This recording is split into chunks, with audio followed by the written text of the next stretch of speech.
Hallelujah.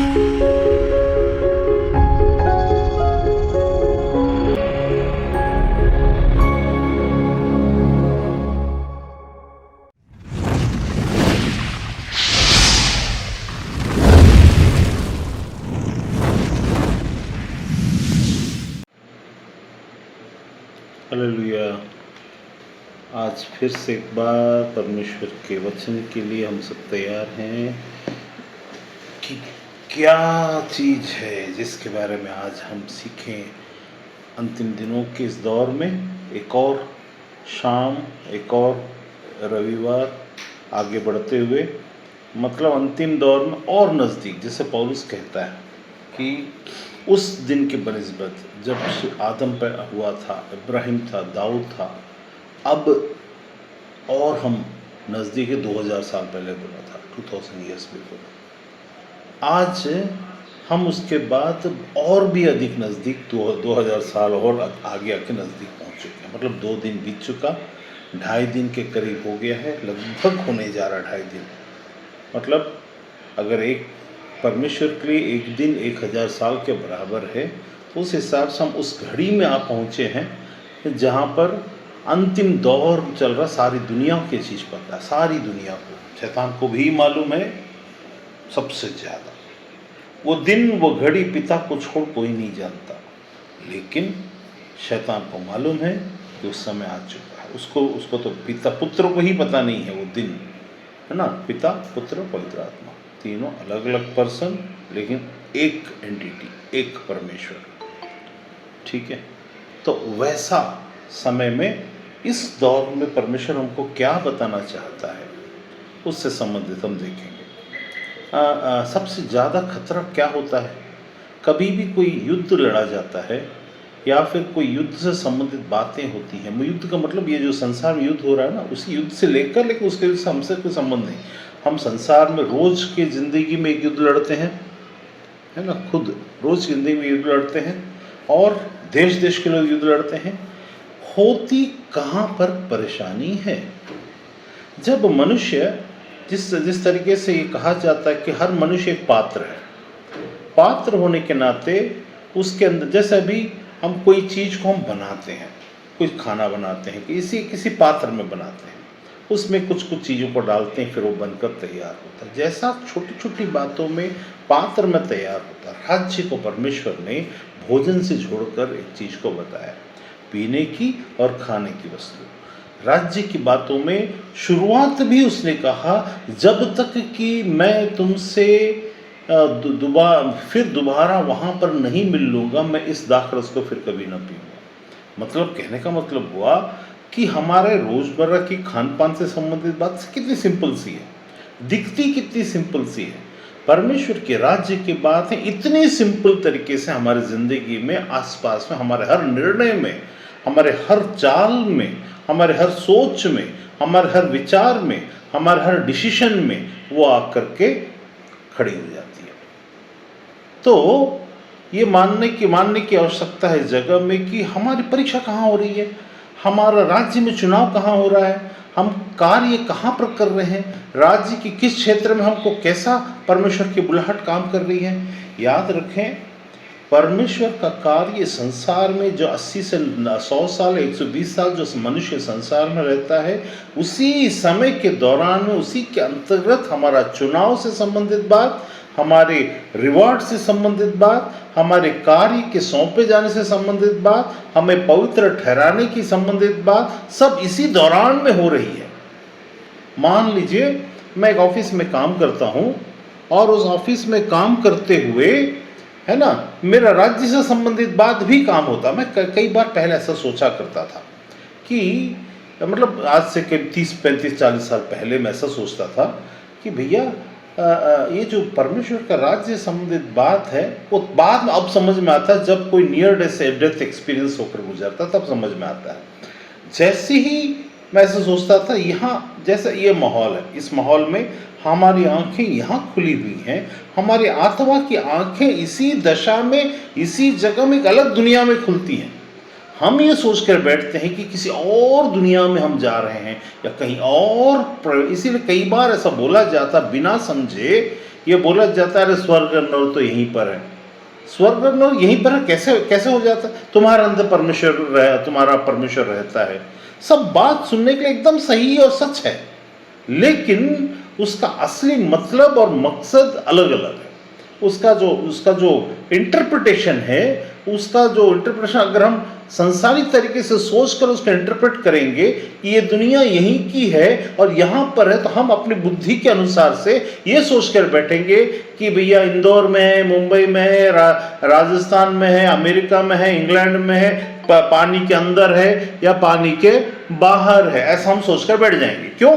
क्योंकि परमेश्वर की बातों का हम इस कान से सुनकर आत्मा की बातों को न समझने वाले अगर होंगे, तो हर व्यक्ति जो उस प्रकाश को अपने अंदर में ग्रहण नहीं किया हुआ होगा, उस ज्ञान को, जो असल में परमेश्वर का ज्ञान को देखने की क्षमता अगर हमारे अंदर नहीं होगी, तो हम हर चीज को लिटररी या फिर शारीरिक दशा या आत्मा की दशा में देखेंगे, परमेश्वर की और स्वर्गीय दशा में नहीं देखेंगे।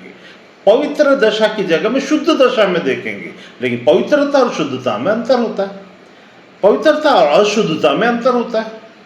पवित्रता का अपवित्रता और अपवित्रता मतलब अशुद्धता हो गया। वहां पवित्रता का कोई पर्यायवाची नहीं दिया जा सकता। परमेश्वर के राज्य संबंध बात में याद रखना है, पवित्रता का कोई पर्यायवाची नहीं बोलते हैं, उसका जो अपोजिट है उसका स्वर्गीय भाषा में है ही नहीं। देखा जाए अपवित्रता, पवित्र को अपवित्र बोल सकते हैं, लेकिन अपवित्र बोलते ही वो संसारिक हो जाएगा, स्वर्गीय नहीं ठहरेगा। तो जब कभी भी हम संसार में रहकर पवित्र बोलते हैं, तो हमारी आंखें संसारिक दृष्टिकोण से देखना शुरू कर देती है, हमारी आंखें संसारिक समझ के अनुसार समझना शुरू कर देती है। इस कारण से परमेश्वर के राज्य की बातें, परमेश्वर की असली जड़ की बातें हम समझ ही नहीं पाएंगे। वो व्यक्ति जो हर आत्मा की दशा में भी हो तो भी धोखे में ही रहेगा, आत्मा की दशा में होगा तो भी धोखे में रहेगा। इसीलिए परमेश्वर के राज्य की बातों को कोई समझ नहीं सकता, केवल पुत्र कहा गया है। पुत्र का मतलब शब्दों के अंदर में वो चक्षु है, शब्दों के अंदर में परमेश्वर का जो शब्द है, वो जो पर्सन है, उस पर वो जब हमारे अंदर में रहता, या वो हम उसको पहने रहते, या वो हमें पहने रहता, तब इसीलिए बोला गया है जो यीशु के पीछे चलता। केवल पवित्र आत्मा के विषय में जब कभी भी यीशु ने इस बात को बताया कि संसार इसे नहीं जान सकता, संसार इसे नहीं समझ सकता। क्यों बोला ऐसा? क्यों नहीं समझ सकता? भैया संसार में, संसारिक दृष्टिकोण में कोई भी चीज को समझने पर पवित्रता की बातों को समझना मुश्किल हो जाएगा। क्यों? क्योंकि जो पर्सन ज्ञान है, जो पर्सन रास्ता है, जो पर्सन प्रकाश है, जो रिवील करता है, जो समझाता है, जो समझ को खोलता है, जो मन में बुद्धि को डालता है, मन में बुद्धि को डालना सिर्फ परमेश्वर की शब्द ही कर सकता है। क्योंकि हमारी पहचान शब्द से हुई है। हम इन जनरल ये बोल सकते हैं सबके अंदर में ईश्वर रहता है। भैया सही है, सबके अंदर ईश्वर कैसे रहता है? जैसा आप एक ब्रिक बना, बोलते हैं ना, पत्थर में भी ईश्वर है, हवा में भी ईश्वर है, पेड़ में भी है, सब सच है। लेकिन उस ईश्वर तत्व को, जिसको हवा में ईश्वर है, तो इसका मतलब तुम टॉयलेट बना ही नहीं सकते, तो तुम्हारा रोजमर्रा की शुरुआत की जिंदगी की सुबह ही खत्म हो जाएगा। क्यों? क्योंकि हर अंश में अगर ईश्वर को तुम ऐसा मानोगे, लिटरली में, वो समझने के लिए है कि उसके बगैर कोई चीज नहीं बनी। लेकिन यदि तुमने उसको, वो तत्व को उस तरीके से जैसा लिया, तो तुमको तो इस संसार में चलना भी दूभर हो जाएगा। क्यों? क्योंकि भैया जिस जमीन पर तुम खड़े हो वो भी तो ईश्वर है, जिस आसमान को तुम देखते हो, जिस कपड़े को तुम पहनते हो, उसका तत्व जो है वो तो ईश्वर तत्व हो जाएगा। तब तो तुमको हवा में चलना पड़ेगा, हवा में भी ईश्वर है, फिर पानी में भी है। तुम तो पीते हो और जाकर के कहीं, फिर उसके बाद उसको कहीं फेंक करके आना पड़ता कुछ घंटों के बाद। तो उसका मतलब क्या हुआ? There is distinct difference between understanding part of literal and heavenly. हमसे स्पिरिचुअल भी नहीं कहना चाहिए, आत्मिक दृष्टिकोण से भी नहीं कहना चाहिए, क्योंकि आत्मा की दुनिया एक अलग दुनिया है। उस दुनिया में भी बहुत सारी बातें हैं, लेकिन स्वर्गीय दुनिया, इसलिए यीशु ने कहा मेरा आत्मा की दुनिया नहीं बोल दिया कि माय वर्ल्ड स्पिरिचुअल वर्ल्ड नहीं बोल दिया। That is a wrong concept आ जाएगा। When we as we know Christ as our Lord, अगर वो हम उसे प्रभु करके स्वीकार करते हैं, तो आत्मा की दुनिया स्पिरिचुअल वर्ल्ड हमारा वर्ल्ड नहीं है, हमारा हेवनली वर्ल्ड। यीशु ने इसलिए बोला मेरा राज्य स्वर्गीय है, आत्मिक दृष्टिकोण नहीं बोला। लेकिन हम बहुत अच्छा महसूस करते हैं स्पिरिचुअल बनने के लिए।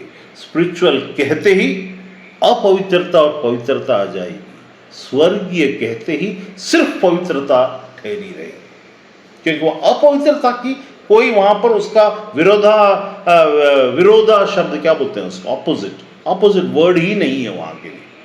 अब मैं इस चीज को क्यों कह रहा हूं, रोजमर्रा की जिंदगी में जब हम कोई भी चीज को लेते हैं और उसको लिटरल स्पिरिचुअल और बहुत प्रार्थना करना, I feel spiritual, I don't feel heavenly. ये पौलुस ने एक चीज को बहुत ही स्पष्ट कहा, जो बातें स्वर्गीय है, ऊपरी है, ऊपरी का मतलब आसमान नहीं, ऊपरी का मतलब उत्तम। तो मुझे उत्तम क्यों कहता है? केवल परमेश्वर को छोड़, परमेश्वर पिता को छोड़ कोई भी उत्तम नहीं। क्यों ऐसा क्यों कहा? क्या यीशु संसार में चलते समय उत्तम नहीं था? वो था, लेकिन क्योंकि उसकी दशा अथॉरिटी के बगैर वाली दशा में वो चल रहा था, इसीलिए वो उसने अपने को उत्तम कहलाने से परहेज किया। लेकिन अब अगर हम उसको कहेंगे तो उत्तम है, तो उसको एक्सेप्ट करेगा।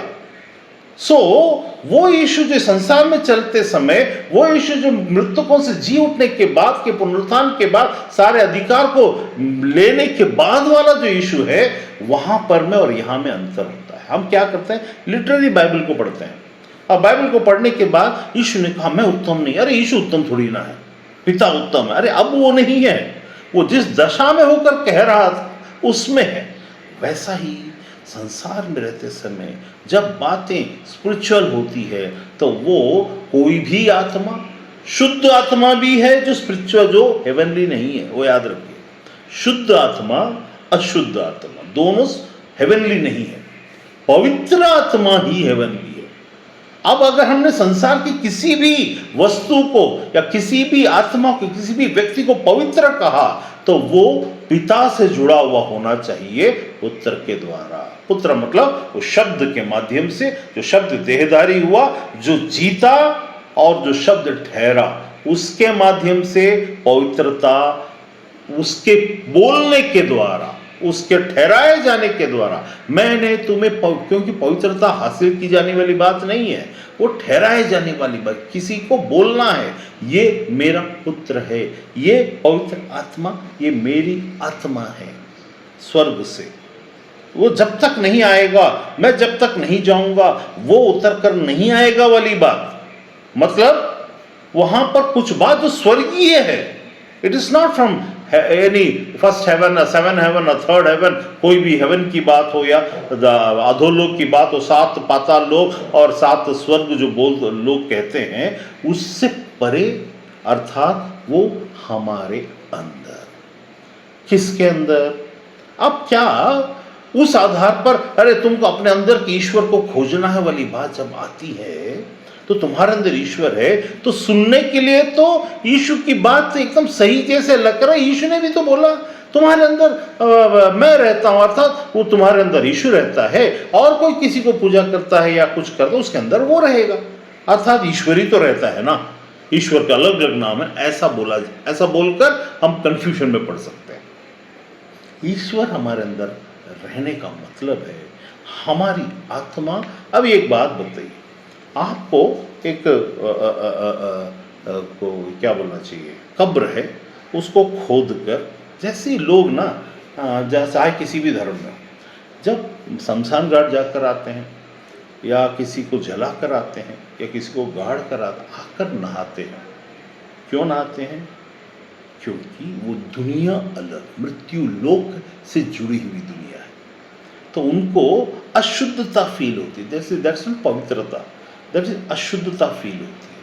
ठीक है, जब इस मृत्यु हम उसी को अगर हम सोचें तो तुम्हारी, तो यीशु ने उस इजराइल लोग को बोला था जो हमारे लिए लागू होता है, उसने बोला तुम चूना फिरी हुई भीत और कब्र हो। बोला किसको बोल रहा है?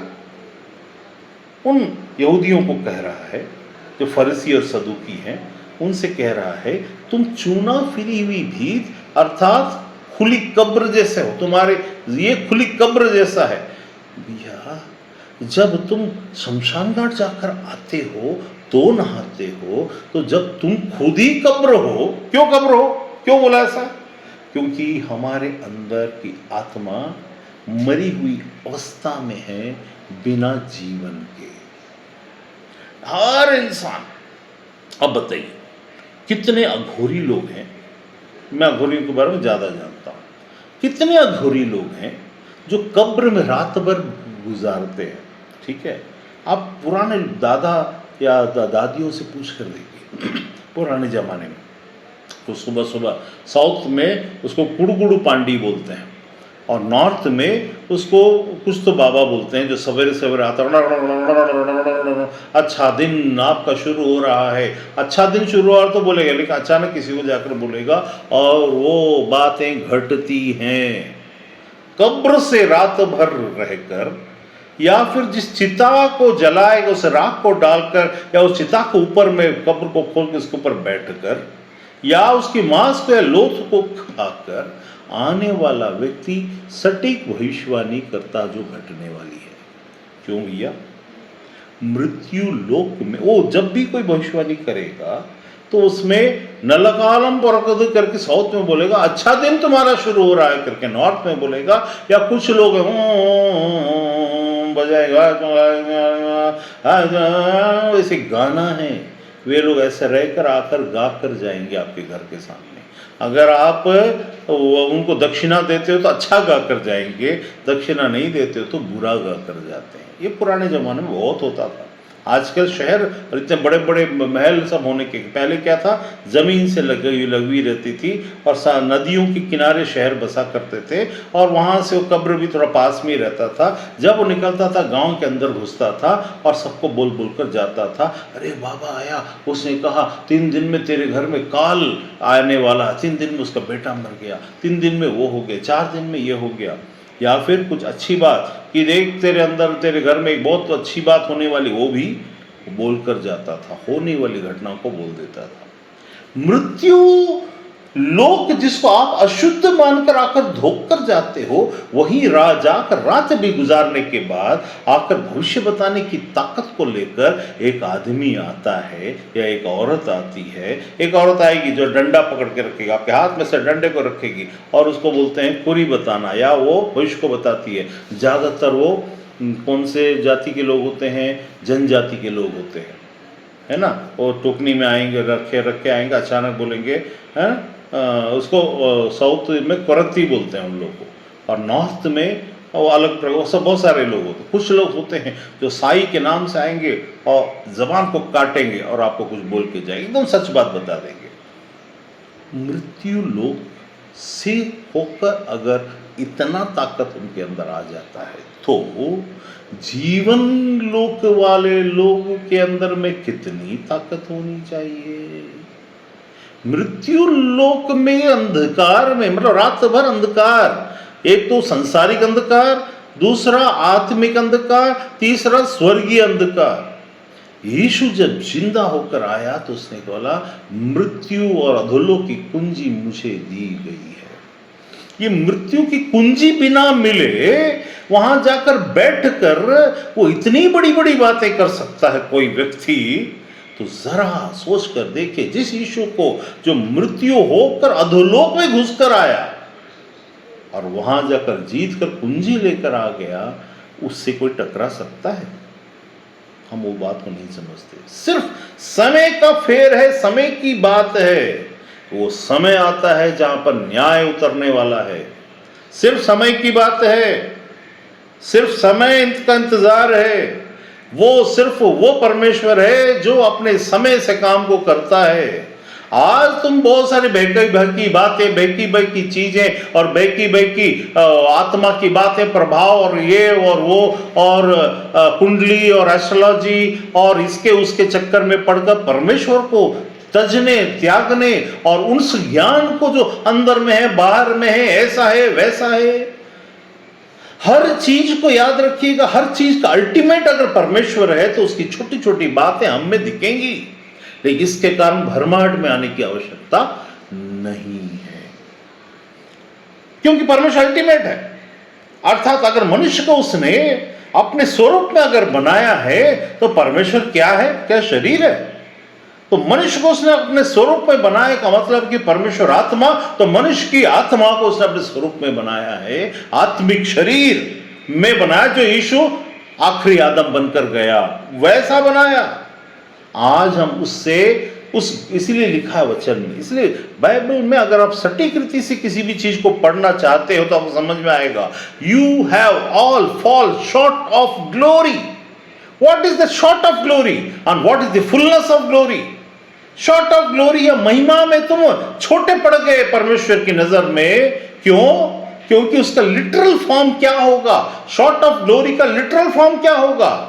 शॉर्ट ऑफ ग्लोरी का लिटरल फॉर्म होगा कि आदम जो आत्मिक दशा में परमेश्वर के स्वरूप में बनाया गया, आज केवल यीशु एकमात्र एक शब्द जो मनुष्य बनकर आया, एक मनुष्य जो फुलनेस ऑफ ग्लोरी में आ चुका है। एक ही है, एक ही है, बाकी कोई नहीं। क्यों?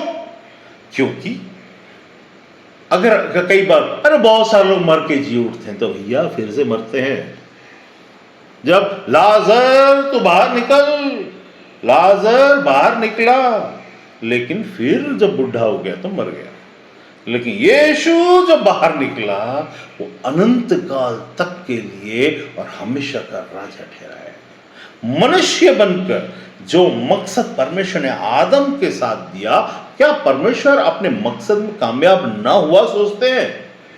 परमेश्वर की योजना ही वैसी होती है जहां पर मैं अभी थोड़ी देर के बाद मैं उसके पूर्ण भाग में नहीं जाऊंगा। क्यों? क्योंकि एक बात हमेशा एक फॉर्मूला को याद रखिए, परमेश्वर की बातें आप केवल 20% ही फुलनेस आपको लिए दिया गया है। ये वो समय है, ये जो पृथ्वी के ऊपर में 20 to 30% से ऊपर आपको नहीं दिया जाएगा। यही फुलनेस है, पूर्णता है। यदि कोई कहे कि मैं सब कुछ जानता हूं और सब कुछ हूं, वो निरा मूर्ख है। और किसमें पढ़ा है? एक पौलुस ने एक चीज कहा कि उसने वो कोई तो एक शब्द है जिसको बोलता है कि वो अनपढ़ मतलब बुद्धू है, ऐसा कहने का मतलब वो बोलता है कि जो कहता है कि मैं परमेश्वर है ही नहीं, मैं सब कुछ जानता हूं, वो भूल में पड़ा है। क्यों भूल में? जब कभी भी हम बोलते हैं, अभी अपने ही जिंदगी में आप कई बार कई लोगों को भूल के बारे में, अरे उसको पता ही नहीं यार, अब देख कुछ दिन में क्या होता है, कुछ दिन में क्या होता है, देख वो भूल में पड़ा है, ऐसा बोलेंगे। भूल में पड़ा का मतलब उसके साथ एक घटना घटने वाली है जहां वो अपनी भूल का पश्चाताप करना पड़ेगा। क्या पश्चाताप? यदि उसने परमेश्वर से पंगा लिया है तो परमेश्वर के सामने में परमेश्वर ही उसको झुकाएगा। क्यों झुकाएगा? क्या परमेश्वर दूसरों को झुकाने के लिए बैठा है? क्या मनुष्य को हमेशा परमेश्वर तंग करने के लिए बैठा है? क्या परमेश्वर हमेशा परेशानी में डालने के लिए बैठा मनुष्य को? अरे तूने मुझे नहीं माना, देख मैं, ऐसा नहीं है। यहां पर इस कॉन्सेप्ट को अपने दिमाग से हटाना है कि परमेश्वर बोलता मेरे पीछे चलो, तुम ये मत करो, वो मत करो, ऐसा मत करो, ऐसा मत करो, मेरे पीछे। क्या उसको इतना अहम है? नहीं, इतना सत्य है। सत्य का मतलब इधर में क्या हुआ? द फैक्ट इज, अगर एक आग का बहुत बड़ा गोला है, ठीक है, अभी कुछ लोग हैं, है ना, कुछ आत्माएं होती है जो अग्नि के आत्मा होती है, जिसके चढ़ने पर हल्का फुल्का आग में बैठ जाएंगे और उसका अच्छा सा आग सा दिखेगा, लकड़ी की आग सा। लेकिन अगर उसको फर्नेस के आग में बदल दिया जाए तो वहां पर वो बैठ नहीं सकते। चाहे कितना भी आत्मा की बात हो। जब तुम मनुष्य इतनी मरी हुई अवस्था में रह करके आग में बैठ सकते हो, होली के दिनों में देखो एक सोटा लेकर के एक आदमी मारना शुरू करेगा, जब मारेगा पहले दर्द देगा, उसको दर्द देना बंद हो जाएगा, ऐसा सुन्न हो जाएगा, फिर ऐसा सुन्न हो जाएगा, फिर शरीर में कहीं भी मारोगे दर्द नहीं देगा। आत्मा की दुनिया में मरी हुई अवस्था में सुनना मतलब सेंसलेस बनाना। सेंसलेस बनाने के क्यों परमेश्वर इस चीज़ को अवॉइड करने के लिए बोला मालूम है? क्योंकि आत्मा की ये आत्माएं तुम्हारे शरीर को सेंसलेस बनाती हैं, तो तुम्हारे हृदय को, तुम्हारे विचारों को और परमेश्वर की आत्मा की और स्वर्गीय बातों को भी सेंसलेस बनाकर तुम्हारे बुद्धि को भ्रमित कर देंगे। इसकी शुरुआत शरीर से शुरू होगी और अंत में आत्मा में तुम सेंसलेस हो जाओगे। तुमको हर चीज सब चलता है यार, ऐसा थोड़ी ना है, सब चलता है। मैंने क्या बोला? हर स्टार्टिंग में ही बोल दिया इसको, आपको अगर रिकॉर्डिंग में आएगा तो आप देखिएगा, उसमें बोला गया है तुम्हारा राज्य से संबंधित काम है, हर डिसीजन का मेकिंग तुम्हारे इसी उम्र के अंदर में आत्मा की। क्यों मैं इस डिफरेंशिएशन को लेके आने की कोशिश कर रहा हूँ? ताकि हमको समझ में आए। अभी मैं जब तुमसे बात कर रहा हूँ, यदि मैं आपसे बात कर रहा हूँ, इसका मतलब हुआ कि मैं आत्मा की उस दुनिया से बात कर रहा हूँ, साथ में संसार की दुनिया में भी है। हम सुन भी रहे हैं और आत्मा में भी काम चल रहा है और स्वर्ग में भी काम चल रहा है। पश्चाताप की बातें भी हो रही हैं, गिल्ट का कॉन्शियस ब्रेकिंग की बातें भी हो रही हैं। आत्मा के अंदर में परमेश्वर की कुछ बातों को उद्वलित करना भी हो रहा है। आत्मा में आपका डिसीजन मेकिंग में फर्क पड़ना भी हो रहा है और साथ साथ में संसारिक काम भी हो रहा है। सारी पैरेलल चल रही हैं। आप जब सोचते हैं मैं परमेश्वर के राज्य के लिए अलग से मेरे को समय निकालना पड़ेगा, I need to give full time ministry, ऐसा जब आप बोलते हैं आप मूर्ख बनकर सोचते हैं। क्योंकि 24 घंटे में आत्मा के काम भी हो रहे हैं, संसार के काम भी। आप अलग अलग नहीं करेंगे 24 घंटे को, 3 घंटा मैं दे रहा हूं परमेश्वर के लिए, ये मूर्खता है। आप 24 घंटे परमेश्वर में भी हैं। क्यों? आप तो शरीर, आत्मा और प्राण है। शरीर, आत्मा और प्राण अगर हैं तो आत्मा की वो भाग 24 घंटे में शरीर के अंदर में क्या सो गया है? नहीं। तो 24 घंटे में क्या आपका प्राण का अवस्था वहां पर चुप हो गया है? तब तो मर चुके होते। संसार में अब 24 घंटे में आपको भोजन का मिलना, पसीने का आना, ठंड का लगना, गर्म का होना, बुखार का होना क्या नहीं हो रहा है? अगर नहीं हो रहा है तब तो मृत्यु में पड़े होते। इसका मतलब हुआ कि आप जब ये सोचते हैं लिटरली कि मुझे परमेश्वर के लिए अलग से टाइम निकालना पड़ेगा, ये गलत है। आप 24 घंटे परमेश्वर में हैं। इसलिए परमेश्वर बोलता है तुम इस बात की भूल में मत पड़ना कि तुम अलग से मुझे टाइम दोगे तो मैं खुश हो जाऊंगा। क्यों हम कम पड़ जाएंगे? क्योंकि हम जब ये सोचते 3 घंटा मैंने परमेश्वर को दिया, तो हम असल में ये समझ ही नहीं रहे हैं कि हम आत्मा की दुनिया में जुड़े हुए हैं। ये उन लोगों के लिए है जो योग करते और 7 से 8 चक्र को पार करते और कुंडली जागरण करते और तीसरे नेत्र को खोलने की कोशिश करते। ये उनके लिए है जो कि संसारिक तक सीमित हैं, लेकिन हमारे लिए नहीं। हमारे लिए क्या है? हमारी आत्मा की आंख, ये तीसरी आंख है, आत्मा की आंख नहीं है। इस गलतफहमी में मत रहिए। क्यों मैं इसको ऐसा कहता हूं आत्मा की आंख नहीं है? क्योंकि हर चीज आपको दिमाग में समझ में आती है। मतलब अगर आप छोटे छोटे बच्चों को चाइनीज के उस म्यूजिक के इसमें या फिर हिंदू धर्म के अनुसार से क्या बोलते हैं, तीसरी आंख का एक्टिवेशन, थर्ड आई एक्टिवेशन जो बोलते हैं, या पीनियल ग्लैंड का एक्टिवेशन जो बोलते हैं, उसके अंतर्गत आप चले जाएंगे तो आंख बंद तो रहेगा, आटा लगा दो, बंद कर दो तो भी रंग दिखता है। आत्मा में क्या ऐसा दिखता है क्या? आत्मा की आंख खुलने पर यह काम होता है क्या?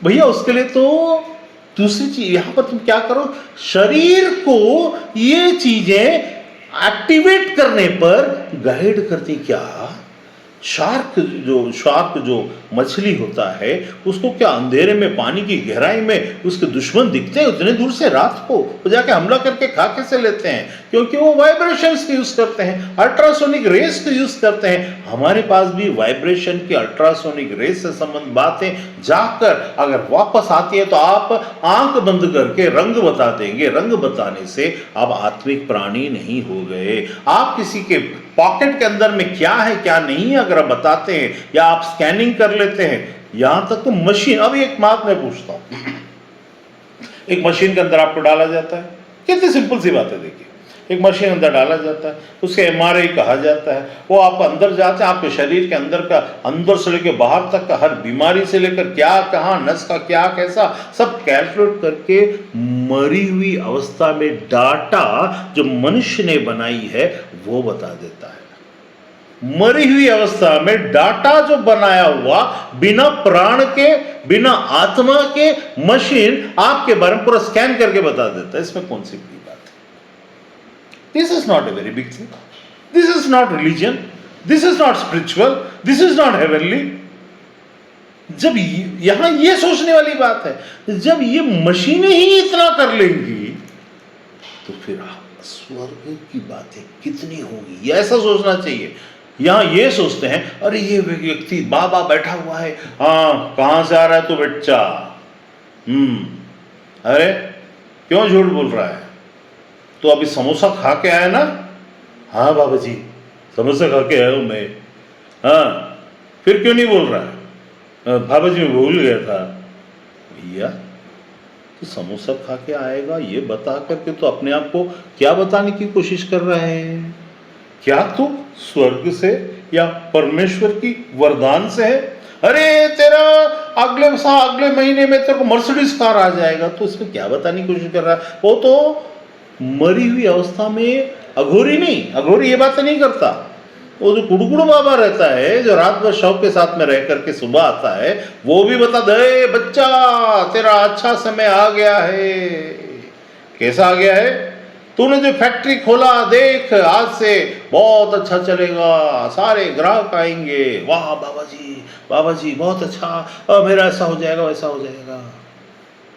अनिल अंबानी के लिए भी यही बोला गया होगा, डूब गया ना, फिर उसको भरा वो परमेश्वर जाने क्या है। बता रहा हूं एक बात, हम क्या है क्या नहीं है इससे कोई मतलब नहीं। सबको परमेश्वर ने अपने अपने योजना के तहत कुछ चीज़ों को दिया, कुछ को लिया।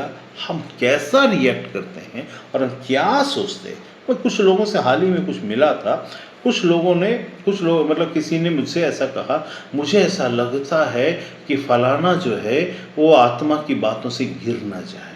मैं तो बोलता हूँ कि आत्मा की बातों से फलाना गिर ना जाए का शक अगर है तो उनको गिर ही जाना चाहिए, क्योंकि आत्मा की बातें अगर परमेश्वर से जुड़ी है तो कोई गिरेगा ही नहीं, वो पाप कर ही नहीं सकता। अर्थात वो पाप का कौन सा, ये हम क्योंकि पाप का कॉन्सेप्ट ही अलग सोचते हैं। अरे झूठ बोलना, अरे चोरी करना, अरे ठीक है वो गलतियों में आती है। पाप क्या है? परमेश्वर के विरुद्ध। अगर आपके अंदर में जरा भी शक है अपने ऊपर कि भैया ऐसी परिस्थिति ना आ जाए कि मेरे जिंदगी में कोई काम नहीं हो रहा है और मैं ऐसे ही परेशान हूं और मैं परमेश्वर ने मुझे लिए क्या किया है, मैं बोलता हूं आज और इसी वक्त उस परमेश्वर को जिसके लिए तुम्हारे अंदर में शक है छोड़ के भाग जा, क्योंकि अंत तेरा यही होने वाला है। क्योंकि तेरी आत्मा परमेश्वर से जुड़ी ही नहीं है। केवल उन कार्यों के कारण जो वो कर रहा था या हो रहा था, या कुछ आश्चर्य, क्योंकि तुमको हमेशा पंप करने के लिए, जैसा हवा में भरते हैं हुश हुश हुश तो हुश करके हवा भरते हैं तो वो अपना शेप लेता है, वैसे तुम एक फुग्गे वाले विश्वासी हो। फुग्गे वाले विश्वासी, तुम कभी भी एक पिन में फूट सकते हो, पहले ही फूट जाओ। फूट जाओ का मतलब इधर में ऐसे ब्लास्ट होकर फूट जाओ नहीं, एक और फूटना, आग जाओ को भी फूट जाओ बोलते हैं। पहले ही परमेश्वर की ऐसी अवस्था है, क्योंकि ये धोखा होगा यदि तुम ऐसा अपने आप को कोई बोल कर नहीं परमेश्वर को नहीं छोड़ना चाहिए, परमेश्वर में रहना चाहिए, परमेश्वर छोड़ने से ऐसे लोग असल में स्वर्ग की ओर प्रस्थान ही नहीं करेंगे। धोखे में मत रहना। यहां बैठे बैठे इस आदमी ने इस चीज को स्पष्ट रीति से कह दिया, किसी को बुरा लगे या अच्छा लगे, ये अगर तुमको फूटने का संदेह है तो फूट जाओ, मत रहो, क्योंकि अंत तुम्हारा यही होगा यदि तुम आत्मा में नहीं जुड़े। यदि तुम्हारा विश्वास अडिग आत्मा में होगा तो ही तुम्हारा फाउंडेशन पत्थर पर होगा। क्या लिखा है? बुद्धिमान ने चट्टान पे बनाया अपना घर, जोर की बारिश आए, और मूर्ख ने बालू पे बनाया अपना घर और जोर की बारिश आए। अर्थात तुम्हारी जिंदगी के थपेड़े ही तुम्हें दूर ले जा रहे हैं। मतलब तुम्हारे काम नहीं बन रहे, तुम्हारी शादी नहीं हो रही है, तुम्हारा अच्छा वर नहीं मिल रहा, तुम्हारा अच्छा दुल्हन नहीं मिल रहा, मेरा बिजनेस नहीं चल रहा, मेरे को कमाई नहीं हो रही है, यही बातें तो थपड़े हैं भैया। बुद्धिमान क्या है? परमेश्वर की आत्मा से जुड़ा, वो बात को देखता जिसमें उसकी समझ खुली हो, उसको कोई गिरा नहीं सकता। ना उसके माँ को ना उसके बाप को संदेह करने की आवश्यकता है, ना उसके बच्चों को अपने बाप को अपने माँ के बारे में संदेह करने की आवश्यकता होनी चाहिए कि ये अगर पीछे हट गया तो जाए। संसार के लोगों पीछे हटने के लिए यीशु ने कभी किसी को कभी नहीं रोका। क्यों नहीं समझते इस बात को? कौन कहता तुम्हें जबरदस्ती आना है? आओ मत। उसने बोल दिया मत आ। क्या तुम भी जाना चाहते? चेलों से उसने कहा क्या तुम भी जाना चाहते हो? ये क्या धर्म परिवर्तन और परिवर्तन करके बैठे हो तुम लोग? इसकी जरूरत ही नहीं है।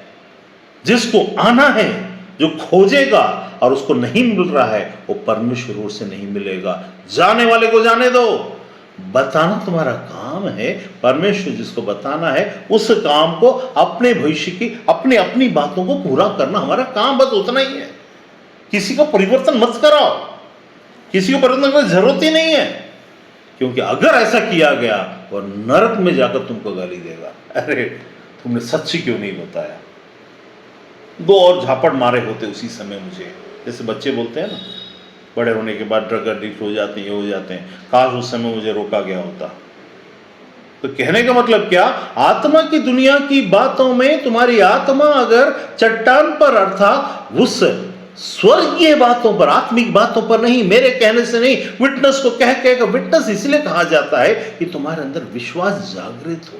लेकिन जागृत होने के बाद और विश्वास को खोने के बाद अगर अभी भी बनी हुई, इसका मतलब है कि तुमने सुना, रेज हुआ और सुनना कम किया, डाउन। ये शेयर मार्केट के जैसा है। शेयर मार्केट में क्या होता है मालूम है?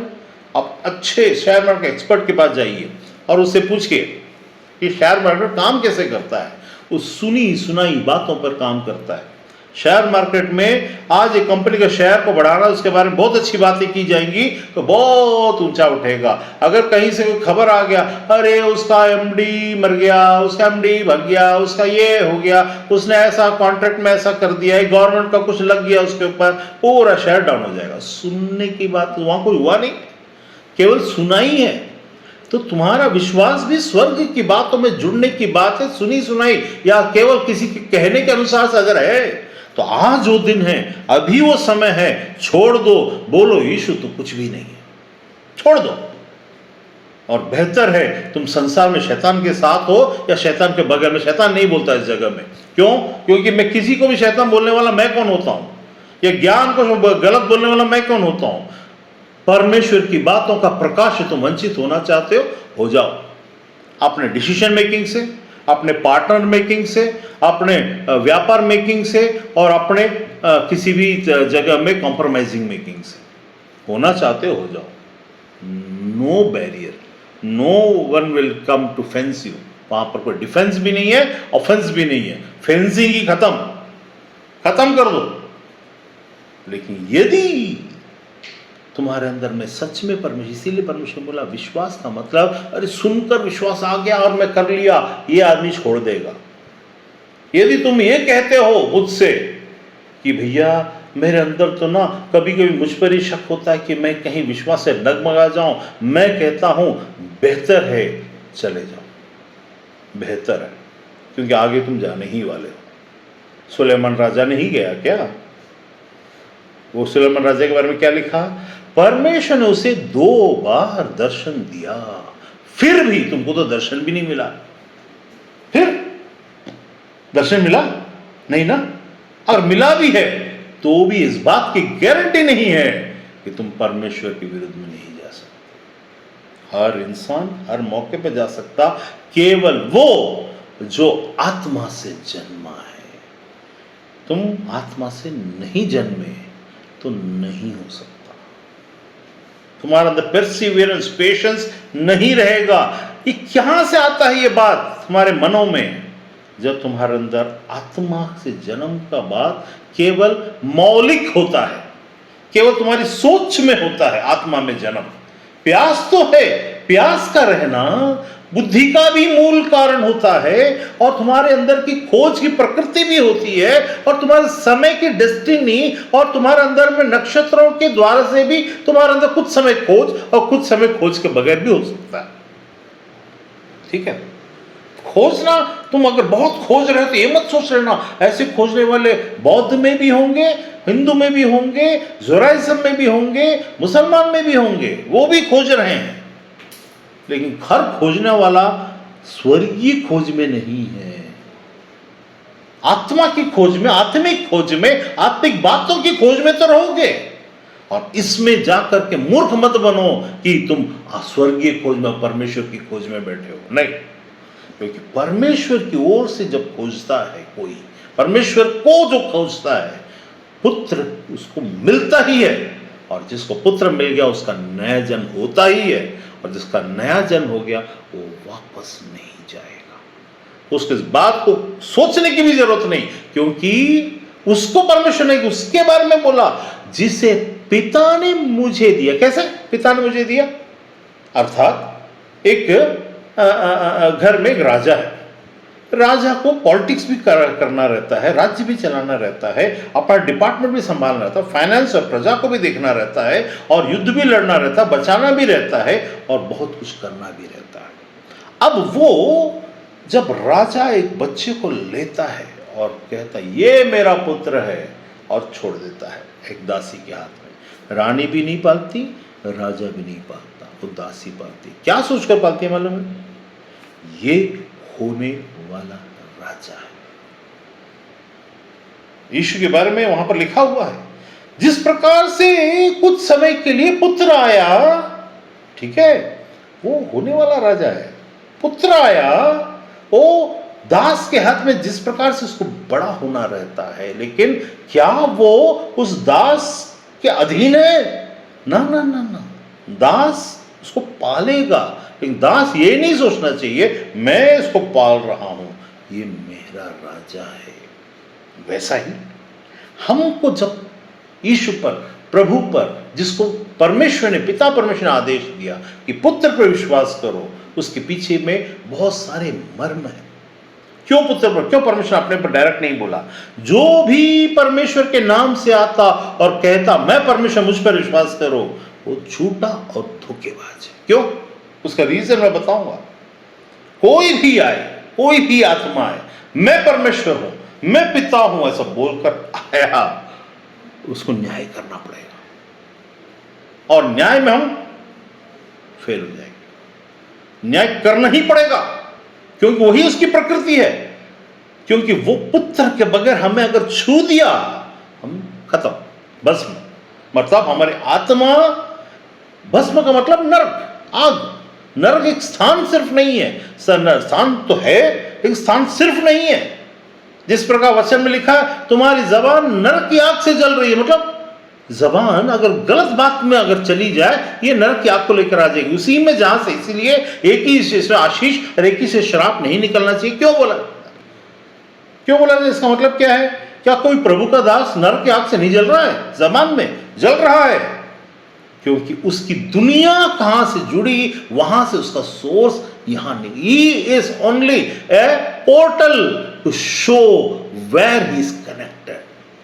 परमेश्वर ने क्यों बोला कि आपको अपनी प्रकृति से दिखाना कि तुम किसके, पिता की ओर से हो कि शैतान की ओर से हो?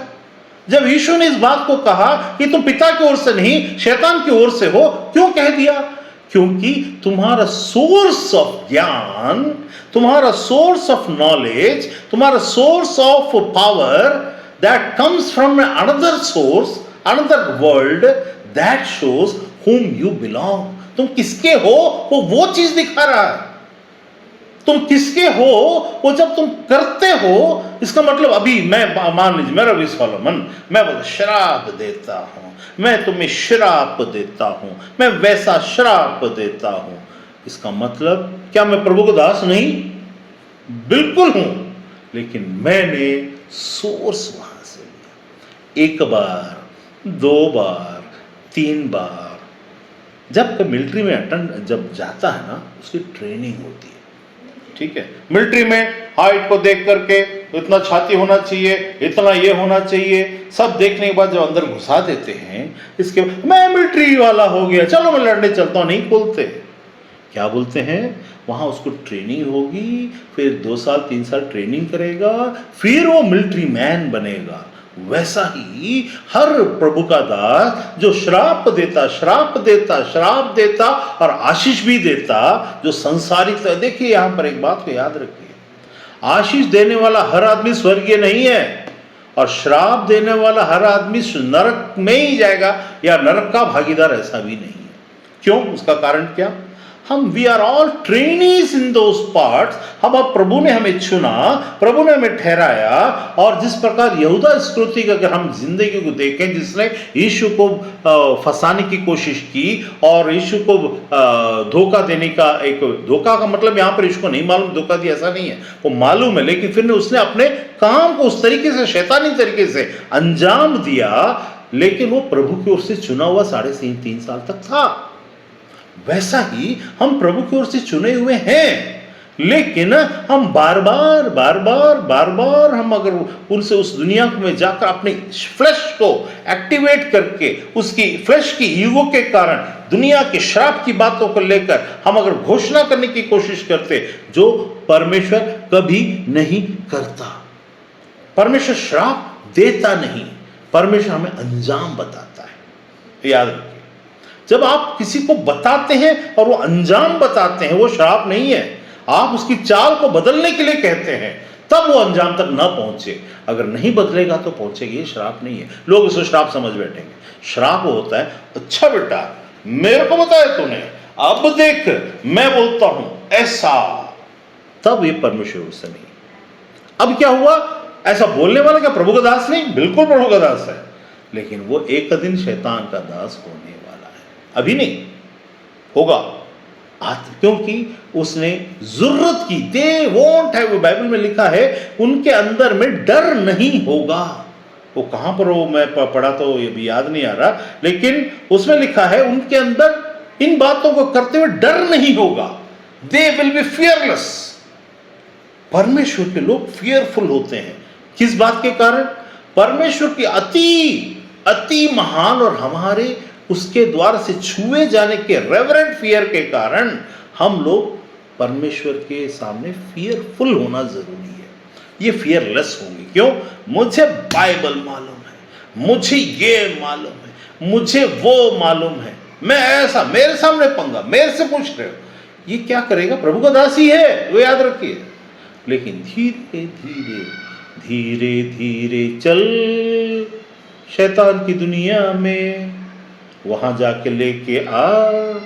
वहां से लेके आएगा क्या? ज्ञान नहीं, ज्ञान नहीं, वरन श्राप, वरन क्रोध, वरन अहम को सूदिंग तरीके से एक्टिवेट करते हुए अहम को सब स्पिरिचुअल वे में पेश करेगा वचन के द्वारा, या अपने आप को प्रूफ करेगा कि मैं प्रभु का दास हूं, देखो मेरे द्वार से ये चंगा, ये चमत्कार, ये सब हो रहा। मतलब उसको लाठी और सोटे की जरूरत पड़ती है, खुद ही यूज करेगा। परमेश्वर को यूज करना चाहिए। तेरे लाठी और तेरे सोटे से मुझे शांति मिलती है। ये क्या करेगा? अपनी लाठी मारेगा और अपने सोटे से हाँकेगा। ये है संसार का, ये प्रभु का ही दास है। लेकिन धीरे धीरे धीरे धीरे हम सब अपने डिसीजन, अपने निर्णय के द्वारा उस तरफ बढ़ते हैं। हमारे अंदर फियर नहीं है। ये शुरू होता है जब यीशु ने क्या बोला? जिसे पिता ने मुझे दिया। मतलब मैंने क्या बोला? राजा जब देता है तो वो उसका बेटा है। पिता जब प्रभु, जिसको हमने प्रभु बोला, प्रभु you are our Lord, you are our master, you have won and now I will follow you. जो मेरे पीछे हो लेता है वो मरने पर भी नहीं मरेगा वाली बात। यदि मर भी जाए मतलब शरीर में मरे तो आत्मा में मैं जिंदा रखता हूं। जीवन क्या आत्मा में नरक जाने वाले जिंदा नहीं है? बिल्कुल जिंदा है, लेकिन जीवन नहीं है, मृत्यु है। कैसा? मृत्यु को हम खत्म सोचते हैं, है ना, लेकिन वैदिक ज्ञान में मृत्यु खत्म नहीं है, वैसा ही उसका और भी आयाम और भी अंजाम है। नरक में जिंदा तो है लेकिन जीवन नहीं वरन मृत्यु है। वही चीज जब मृत्यु लोक से लाते, श्राप मृत्यु लोक से आता है, लेकिन कंसर्न प्रेम के कारण आने वाली बातें, प्रेम के जैसे आपके माँ बाप कभी, मतलब मैं सब माँ बाप को नहीं कहता, सब एकदम जिम्मेदार नहीं है ना, सब जिम्मेदार ऐसा नहीं कहता मैं उन माँ बाप के बारे में बात हूँ जो परमेश्वर के जैसा आपको कहते हैं, है ना, जो सही में माँ बाप होते हैं। तो बच्चे के कंसर्न को सोचकर देखो ऐसा करेगा तो ऐसा होगा, ठीक है, वो श्राप नहीं है। अरे मेरे बाप ने ऐसा बोला तो मेरी माँ ने ऐसा बोलती, देख मेरे साथ ऐसे ही हो गया, उसके कारण से हो गया, नहीं नहीं, वो अगर रहम में बोला होता तो बात श्राप होता।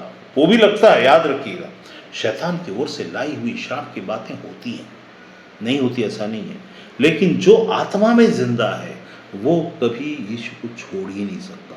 अभी चुना जाने से हम सब हो सकते चुने हुए हो, हम सबको परमेश्वर ने चुना हो, जरूरी नहीं कि सबका आत्मा नया जन्म को प्राप्त किया हो। आप यीशु के पीछे चल रहे हो, जैसे यहूदा स्मृति 3.5 साल तक चला, अंत तक चला, अंत भी वो अरे कॉलर पर यीशु तू क्या गुरु है ऐसा नहीं बोल पाया, वो चुम्मा ही देके गया ना।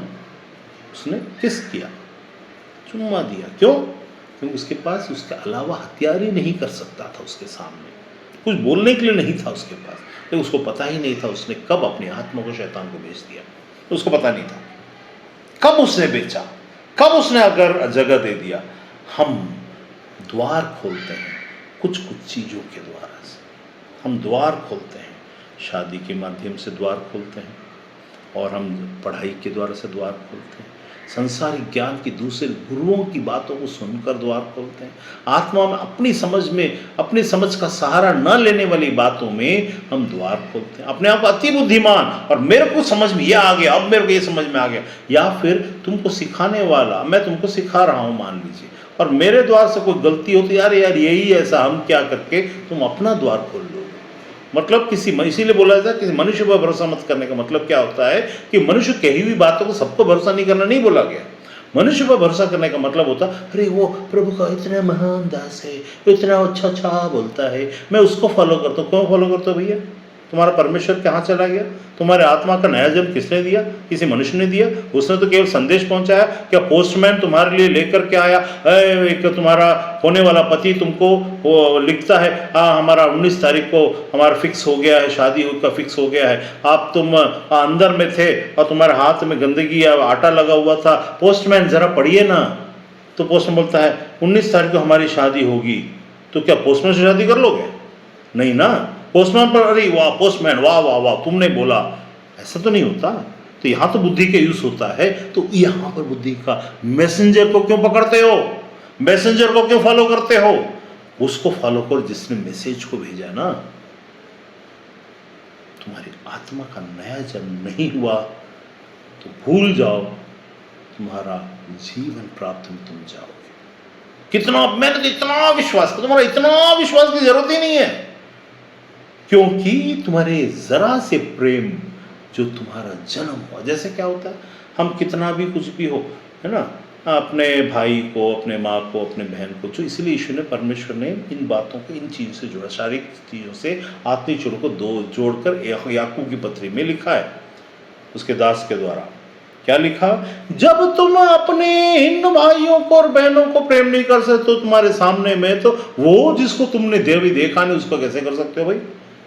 तुम्हारे अंदर ऐसे गुण हैं, बहुत नफरत होता है, बहुत चिढ़ होता है, बराबरी करने की कोशिश होती है तुम्हारे अंदर में, मेरे को भी ऐसा उसको भी ऐसा करने की कोशिश होती है। इसका मतलब है कि तुम उस स्वर्गीय परमेश्वर को विश्वास नहीं करते, क्योंकि स्वर्गीय परमेश्वर को मानने वाले लोग ये कभी नहीं बोलेंगे इनके अंदर में ऐसी बातें कभी नहीं होंगी, क्योंकि उनका जन्म आत्मा में हुआ है, जिसके बारे में आदम के समय में हुआ था, अब यीशु के कारण अब हो रहा है, बीच में नहीं हुआ।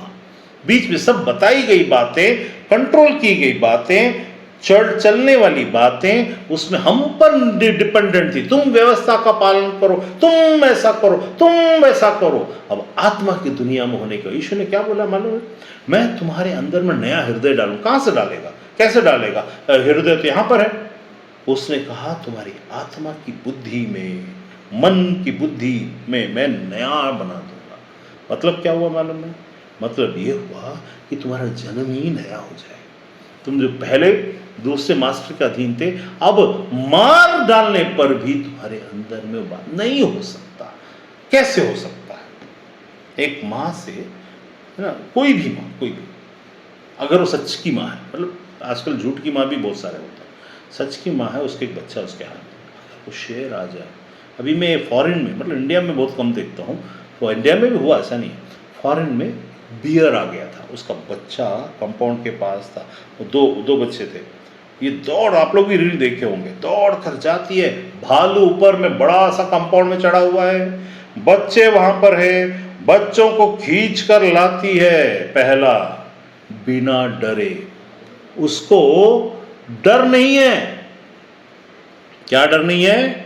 कि भालू मुझे खा, अरे बच्चे तो फिर और पैदा हो जाएंगे, जाने से मैं क्यों हूं, भालू मेरे को हमला कर दिया तो नहीं करती। उसके अंदर की प्रकृति को देखो, वो अपने आप से जाती है और लेके आती है और भालू को जाकर धक्का मारती है। हाँ, वो भालू गिर जाता है और पलट कर देखता है, अपने आप से हुआ ना। स्वाभाविक तरीके से परमेश्वर के प्रति तुम्हारे अंदर में जरा भी, तुम्हारे मन में, तुम्हारी बुद्धि में, तुम्हारे प्रकृति में, तुम्हारी चीजों में, अरे मैं तो ना फेडअप हो गया हूँ, मैं फेडअप हो गई हूँ, मेरे को बहुत अजीब सा लगता है, मेरे को कभी कभी तो मुझे शक होता है, तुम डूब चुके हो। तुम्हारा या तो तुम्हारा नया जन्म नहीं हुआ। धोखे में मत रहना, मैं उनमें से नहीं तुम्हें धोखे में रखना चाहता, तुम धोखे में हो, तुम्हारा नया जन्म नहीं हुआ। अब अगर हुआ होता तो तुम्हारे अंदर सबसे पहले क्या होता? परमेश्वर का भय होता, पहला।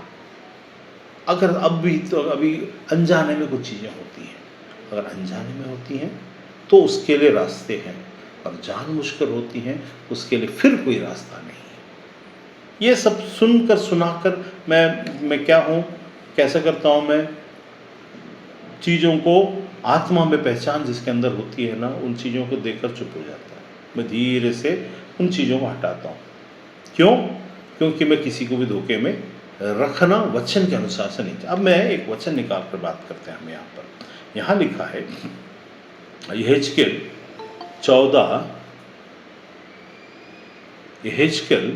14 उसका 9, इसमें लिखा है, यहेजकेल मतलब एजेकियल, ठीक है, 14 उसका 9।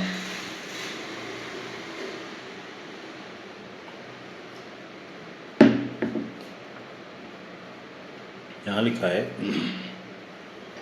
यदि भविष्यवक्ता ने धोखा खाकर कोई वचन कहा हो, ये सच्चे भविष्यवक्ता की बात की जा रही है, ठीक है, जो सही भविष्यवक्ता है। कैसा? शमूएल था, धोखा खाकर उसने अपने आप से कहा, दूसरों से नहीं कहा, अपने आप से। ये हो सकता है परमेश्वर का चुना हुआ, ये हो सकता है परमेश्वर का चुना, अपने आप को धोखा खाया, ठीक है। वहां पर यदि भविष्यवक्ता ने धोखा खाकर कोई वचन कहा हो तो जानो कि मुझ, ध्यान से सुनिए, कि मुझ यहोवा ने उस भविष्यवक्ता को धोखा दिया है। इसलिए मैं कहता हूं परमेश्वर परमेश्वर है, उसका वचन के साथ खेलना नहीं। वचन में एक परमेश्वर के बारे में एक चीज को याद रखिए, आपके मन के मुताबिक आप जितने चतुर बनोगे, लोग चतुर कैसे, आप क्या सोचते हैं पुराने जन्म के लोग हम वो सब नहीं करते, अरे भैया वचन में लिखा अंतिम दिनों में लोग, बच्चे, बूढ़े, जवान सब एक नंबर के चतुर होंगे, बहुत चालाक होंगे। वो क्या करते हैं, बहुत चतुराई से बात करेंगे, उनको लगेगा कि सामने वाले को कुछ पता नहीं चलता, या परमेश्वर है, मैं तो बहुत सही रीति से उसको पेश करता हूं और उसको सही रीति से उसका जवाब ले लेता हूं, मेरी चतुराई, तुम्हारी चतुराई ही तुम्हें मार डालेगी। परमेश्वर सामने कभी चतुराई ना करना, क्योंकि तुम्हारे चतुराई के कर्म जो आज तुम करते हो और चालाकी जो आज करते हो, वही वहां पर जाकर अंत में तुम्हारा ही नुकसान करेगा, इसी संसार में, शरीर में, फिर आत्मा में, दोनों में। क्योंकि ये आत्मा के परमेश्वर के साथ लिया हुआ पंगा शरीर में तो होगा ही होगा, क्योंकि बाय नेचर, बाय डिफॉल्ट होना है। Every action has an equal and opposite reaction, by nature है वो।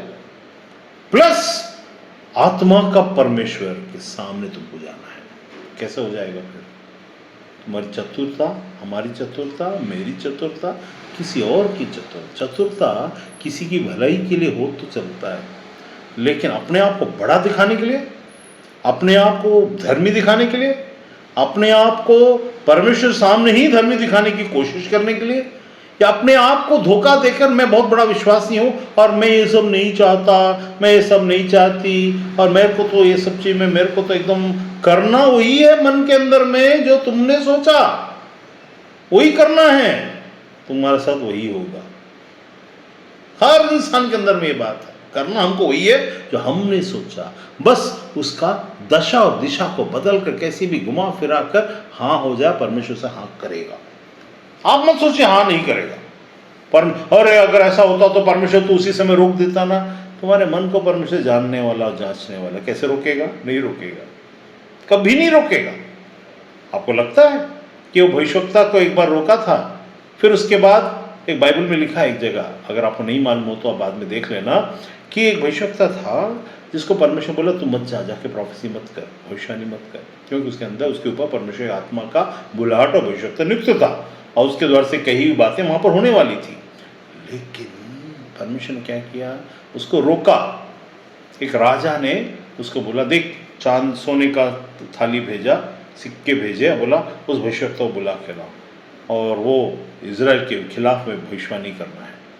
तो ये फिर से बोला, प्रभु है, मतलब मैं तो तेरा ही हूँ, है ना, लेकिन क्या तूने मना तो कर दिया पहली बार में, लेकिन अब दूसरी बार में मैं जा सकता हूँ क्या? नहीं, तू नहीं जा सकता। फिर उसके अंदर लालच। लालच किस किस चीज़ का आता है? लालच नाम का आता है, प्रेम का आता है, पैसे का आता है, पदवी का आता है, पावर का आता है, पोस्ट का आता है, पावर का आता है। शैतान में इन्हीं चीज़ों के कारण गया। नाम, खुद के नाम का, फिर पैसे का, फिर पदवी का, फिर पावर का, 5 चीज़ें हैं। तो अभी इनके कारण, इसको लालच, इसके कारण एक लालच होता है जो हमको पता नहीं चला, हम अपने आप को धोखा देते हैं, नहीं है हमारे अंदर ये सब चीज़। ना ना ना, आप जैसा बोलेंगे, है ना, परमेश्वर को हम बोलेंगे, आप जैसा कोई मेरी जिंदगी में आए तो बात बन जाए। हाँ हाँ, क्या बात बन जाए? बुद्धू परमेश्वर, तेरे जैसा कोई आए तो हाँ ही बोल देगा, मैं बहुत चालाक हूँ, मैं तेरे को इधर से उधर से ऐसा वैसा घुमा के अपने आप अच्छा देखो तो हाँ बोलेगा और मैं खुश हो जाऊंगी या खुश हो जाऊंगा। फिर मैं बाद में कुछ दिन के बाद जब घटनाएं घटने लगेंगी तब मैं बोलूंगा, हे प्रभु मैंने तो तुझे नहीं बोला, मैंने तो बोला था कि मैं ऐसा हो तो बता दे, वैसा होगा तो बता दे। अरे तुमको नहीं मालूम, वो तुम्हारा परमेश्वर तुमसे बहुत बुद्धिमान, तुम्हारा बनाने वाला, सृष्टिकर्ता परमेश्वर, तुम्हारे मन को जांचने वाला और जानने वाला, तुम उसको बुद्धू नहीं बना सकते। वो बुद्धू बनता है तुम्हारे बनाने के उस प्रकृति के प्रवृत्ति के कारण, नहीं तो नहीं है। लेकिन तुमको उसका अंजाम तो भुगतना पड़ेगा। उस समय तुम कितना भी बोल लो, इल्जाम भी लगा लो, होकर तो रहेगा ना। तब क्या करोगे? तब क्या करोगे? तो हम क्या सोचते हैं, परमेश्वर अरे यीशु तो, जैसे बोलते हैं ना, स्वामी भोला भंडारी, भोला, उसको शिव को जब हिंदू लोग बोलते हैं तो उसको भोला बोलते हैं, ठीक है। उसका भोलापन और हमारे परमेश्वर का भोलापन में अंतर है। वो भोला कोई भी बुद्धू बनाएगा तो भोला बन के, लेकिन उसमें भी कहानियों में ऐसा हम आगे देखते हैं कि रावण ने जाकर के उसके पे कहानियों में हम देख रहे हैं, है ना, रावण जाता है और बहुत पंडित बनता है, उसका अपना कुछ तो काट के दे देता है, क्या तो करता है, अंग दे देता है, फिर बहुत सारा कुछ करता है और उससे वरदान लेके आ जाता है। मारा कैसे? बुद्धि की अधिकता ही उसकी मौत का कारण बना, क्योंकि बुद्धि की अधिकता तुम्हारे अहम में आकर तुमसे ही गलती करवाएगा, तुम्हारी अंदर की बातों को बाहर निकलवाएगा। कहानियों से सीखो, चीजों से सीखो। मैं उनका प्रचार नहीं कर रहा हूं, लेकिन बुद्धि की अधिकता, 10 सिर वाला, 10 सिर नहीं था उसका, लेकिन 10 सिर के बराबर की बुद्धि वाला इतनी बड़ी मूर्खता किया, इतने नीच हरकत कर दिया कि जो उसका, उनके हिसाब से जो भगवान है उसी के हाथ से, मतलब क्या होता है, जो घमंडी होता है, जो बुद्धि, बहुत बुद्धिमान बनने की कोशिश करता, हम सब में हर प्राणी के अंदर में ये गुण है। अपने आप को बुद्धिमान, अपने आप को सोचकर, अपने आप को परमेश्वर सामने बुद्धिमान सोचकर हम हरकतें करते हैं, फिर बाद में बोलते हैं हे प्रभु ऐसा क्यों हो गया? तो उसी समय रोकना था ना, उसी समय करना था ना। कैसे हो जाएगा? बुद्धि का बनाने वाला है। याद रखिएगा, मैं क्यों इस चीज को ऐसा बता रहा हूं, क्योंकि छोटी छोटी बातों का डिसीजन मेकिंग बड़ी, इसलिए वचन में एक चीज लिखा जिसको बड़े हल्के में लेते हैं। जो मनुष्य की दृष्टि में छोटा है वो परमेश्वर की दृष्टि में बड़ा है, जो परमेश्वर की दृष्टि में बड़ा है वो मनुष्य की दृष्टि में छोटा है। जो छोटी छोटी बातें हैं, जिसको हम लोग छोटी छोटी बातों में निर्णय लेकर ऐसा मुड़ जाते हैं, ऐसा करते हैं, ऐसा, अरे वो चलता है, हाँ वो तो मैं, है ना, ब्रदर, गुरुजी, ऐसा तो ऐसा होगा क्या, मैं तो ऐसा कर रहा हूं ना। तो उस समय क्या हो जाएगा? उस समय कर तो लोगे, फिर उसके बाद फंस जाओगे। यहां लिखा है, या फिर से पढ़ता हूं, यदि सच्चा भविष्यवक्ता ने धोखा खाकर, का मतलब क्या होता है, सच्चे लोग ही धोखा खाते हैं, ठीक है, या झूठे भविष्यवक्ता के बारे में बात नहीं हो रहा। सच्चा भविष्यवक्ता ने धोखा खाकर, मतलब ये सच्चा भविष्यवक्ता, मैं इसको क्यों बोल रहा हूं, क्योंकि यहां आगे जो लिखा वो प्रूव करता है। तो जानो कि मुझ यहोवा ने उस भविष्यवक्ता को धोखा दिया। अच्छा, आप मुझसे एक बात पूछ सकते हैं, भैया तो परमेश्वर धोखा देता है क्या? तुम धोखे के लायक हो, तो जिस के तुम लायक हो तुमको देगा। विश्वास के लायक हो, विश्वास के पात्र बनाएगा। धोखे के लायक हो, क्या मिलेगा? तुम जिस चीज को मांगते हो, हम क्या सोचते हैं मालूम है? मनुष्य, हम ये सोचते हैं कि हम तो मांगे नहीं, हम तो सच्चा परमेश्वर, हालेलुया,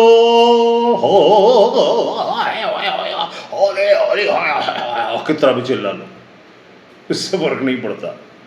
चिल्ला चिल्ला कर बोल दो यीशु तू प्रभु है, तो क्या हो गया?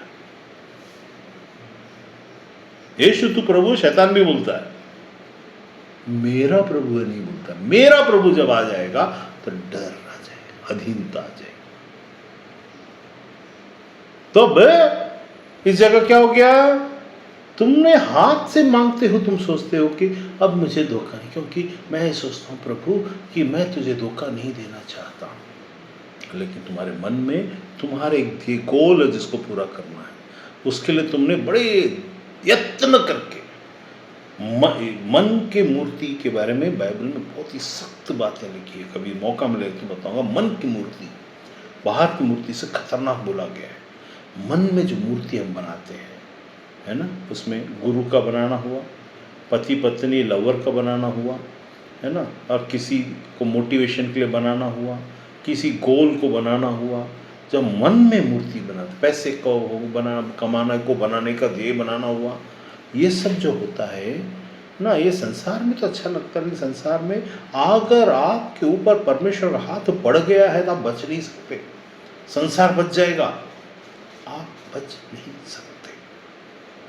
उसकी निगाह से कौन बच सकता है? उससे पंगा लेकर कोई बच सकता है? उसके छूने के बाद भी तुम्हें पवित्र ठहराने की बातें के तहत तक आने के बाद भी क्या तुम वहां चालाकी कर सकते हो? पाप तो कर ही नहीं सकते लिखा है। फिर हम कैसे पाप कर रहे हैं? क्योंकि हमारा नया जन्म नहीं हुआ है। यीशु को प्रभु फिर भी बोलते रहेंगे। बुद्धि से बोलना अलग है, समझ कर बोलना अलग है, आत्मा में बोलना अलग है। जिसके कान हो वो सुन लिया, वो है आत्मा। अब यहां पर बोलता है, यदि सच्चा भविष्यवक्ता ने धोखा खाकर कोई वचन को कहा हो तो जानो कि क्योंकि सामने वाला, मैं आगे पढ़ूंगा उसको, सामने वाला धोखा चाह रहा है। सामने वाला धोखा कैसे चाह रहा है? उसके मन में है, अभी जैसे मान लो एक गुंडा बदमाश जिसने 100 लोग को मारा हो और उसके पास में 100 किलो का सोना हो, अचानक किसी चर्च में चला जाता है और उस पास्टर से कहता है या किसी से या आपसे कहता है कि भैया मैं इसको परमेश्वर को गिफ्ट देना चाहता हूँ ताकि मैं धर्मी साबित हो जाऊँ, या फिर मैं परमेश्वर कुछ करना चाहता हूँ। जब लोग बड़े बड़ी बातें, बड़ी बड़ा धन, बड़ा बड़ा ज्ञान के आधार पर, बड़े पदवी और बड़े पावर के आधार पर आपके पास अप्रोच करते हैं, जहाँ पर अल्यूरिंग बातें हैं, मेस्मराइजिंग बातें हैं, जहाँ पर बड़ा ब्राइट सा फ्यूचर नजर आता है, बड़ा खुशी सा नजर आता है, दुख में बदलता है। अब तक वो रहता, बाद में नहीं रहेगा। तो क्या होता है इस जगह में? ये जब धोखा खाते हैं तो सामने वाला एक भविष्यवक्ता के पास आता है, अरे भविष्यवक्ता मुझे बताओ कि मेरा कैसा होगा। वो भविष्यवक्ता बोले, वाह बड़ा अच्छा होगा तुम्हारा, परमेश्वर से पूछ के बताइए ना सर। तो परमेश्वर बोल रहा है, भविष्यवक्ता बोल रहा है, परमेश्वर बोल रहा है तुम्हारा बढ़िया चलने वाला है, तुम्हारा वो होने वाला है, तुम्हारा ये होने वाला है। परमेश्वर ने ही बताया, ये याद रखिए, शैतान ने नहीं बताया। वो भविष्यवक्ता परमेश्वर का है। जब उसने यहां आगे क्या बोलता है, मुझ यहोवा ने उस भविष्यवक्ता को धोखा दिया, का मतलब हुआ कि धोखे से संबंधित बातें सामने वाला बड़े तल्लीनता के साथ उसके मन की खुशी के अनुसार चाह रहा है कि ऐसा ही मुझे जवाब मिले, और जब मिल जाता तो thank you Lord, thank you father, in the name of Jesus, wow Lord, I praise you Lord that you have given me such A prophecy. ये प्रोफेसी धोखे का है करके समझ में नहीं आएगा, क्योंकि परमेश्वर ने दिया, शैतान ने नहीं दिया। याद रखना, परमेश्वर ने ही दिया है। लेकिन देखो अब आगे उसको पढ़कर देखो, यदि भविष्यवक्ता ने धोखा खाकर कोई वचन कहा हो तो जानो मुझ यहोवा ने। इसका मतलब क्या हो गया? ये आदमी अभी भी यहोवा की ही बातें सुन रहा है, परमेश्वर की ही बातें सुन रहा है, अभी भी शैतान की नहीं। मुझ यहोवा ने उससे कहा है, मतलब परमेश्वर की ही सुन रहा है। लेकिन जो बोल रहा है वो धोखे का, उसको भी पता नहीं वो धोखा खाया। वो मन में उसको आएगा, प्रभु जब बोल रहा है, सपोज है ना, हाँ जा तो मूर्ति पूजा कर ले, बोल रहा है सपोज, हाँ कर ले, हाँ परमेश्वर बोल रहा है, सामने वाला चाह रहा है। बोलते समय भविष्यवक्ता को बुद्धिमान होना चाहिए आत्मा में कि हे प्रभु ये तो क्या कह रहा है, ये तो शैतान तो नहीं कह रहा। नहीं शैतान नहीं कह रहा है, परमेश्वर ही बोल रहा है, समझ आ रहा है। लेकिन भविष्यवक्ता बोलना चाहिए, देखिए भले ही ये वाणी ऐसी आई है, लेकिन परमेश्वर नियम इसके विरुद्ध है। तुम्हारे अंदर में लालच है जिसके कारण ये तुम तक पहुंची है, सावधान रहना कहीं मर न जाओ। अब यहां पर पढ़ते हैं, यदि भविष्यवक्ता ने धोखा खाकर कोई वचन कहा हो तो जानो कि मुझ यहोवा ने उस भविष्यवक्ता को धोखा दिया है और अपना हाथ उसके विरुद्ध चढ़ाकर उसे अपनी प्रजा इज़राइल से नष्ट करूंगा। क्योंकि नष्ट करने की जरूरत उसने क्या जरूरत की कि उसने परमेश्वर की महानता को जानते हुए अपने इस छोटी सी एक दुनिया बनाकर एक शब्दों का जाल बुनकर अपनी चाल में अपनी मासूमियत को डालकर और ऐसा मजबूर करके ऐसा जब तुम खेल खेलोगे तो सब अच्छी बातें अपने आप से बुरी हो जाती है। तो क्या बोलता है, विरुद्ध बढ़ाकर बस अपनी इज़राइल प्रजा इज़राइल के लिए ये बात बोला जा रहा है। हर व्यक्ति जो आत्मक इज़राइल में उसके लिए भी इससे बढ़कर है, इनकी बातों से अब बढ़कर हो गया है। तो बोलता है विरुद्ध बढ़ाकर उसे अपनी प्रजा में से नष्ट करूंगा, वे सब लोग अपने अपने अधर्म का बोझ उठाएंगे। अर्थात जैसा भविष्यवक्ता से पूछने वाले का अधर्म ठहरेगा वैसा ही भविष्यवक्ता का भी अधर्म ठहरेगा, क्योंकि भविष्यवक्ता ने यहां परमेश्वर से सुना अपने लालच में होकर, हे प्रभु कुछ अच्छा ही बताना, क्योंकि इनके द्वारा से मुझे बहुत सारा फायदा होता है। ठीक है, सामने सोना रखा है, सामने सिक्का रखा है, सामने पैसा रखा है, सामने जमीन रखा है, सामने बहुत बड़ा बड़ा ये रखा, उनको नाम भी चाहिए। ओ बहुत अच्छे हैं हमारे गुरुजी, बहुत अच्छे हैं, बहुत हम्बल हैं। अरे यहाँ हम्बलनेस की जरूरत नहीं है। तुम्हारे कारण कोई सामने वाला क्यों अधर्म में पड़े? सच सुन लो, यह है कि जहां कहीं भी तुम जाओ तो तुम परमेश्वर के डर नहीं है तो पहले डर लाओ, तब जाओ। नहीं तो धोखाबाज भविष्यवक्ता जो संसार में पैसा लेकर धोखा देता, वो तुमको धोखे में ही लेके चला जाएगा, या फिर तुमको बिना चिताए वो चीजों को कर देगा, या फिर वो चिता देगा फिर तुमको तुम्हारी बात में साथ देगा। तब मत सोचना कि सब साथ दे रहे हैं, साथ ऐसा नहीं होता। परमेश्वर बातें ऐसी नहीं होती। यहां पर लिखा है कि वे सब लोग अपने अपने अधर्म, क्यों? पर मनुष्य की दृष्टि में ये सब छोटी बात, अरे क्या ये सब इतनी बड़ी बात हो, परमेश्वर के लिए ऐसा थोड़ी ना होता, तो बाकी लोग सब नरक जा रहे हैं। आज इस वक्त हम जब बात कर रहे हैं तो संसार में हर एक व्यक्ति वहां से उठ उठ कर भग भग कर मर मर कर जा रहा है अपने अपने अधर्म के कारण से। ये कोई धोखे की बात नहीं है, ये हर व्यक्ति की सच्चाई है।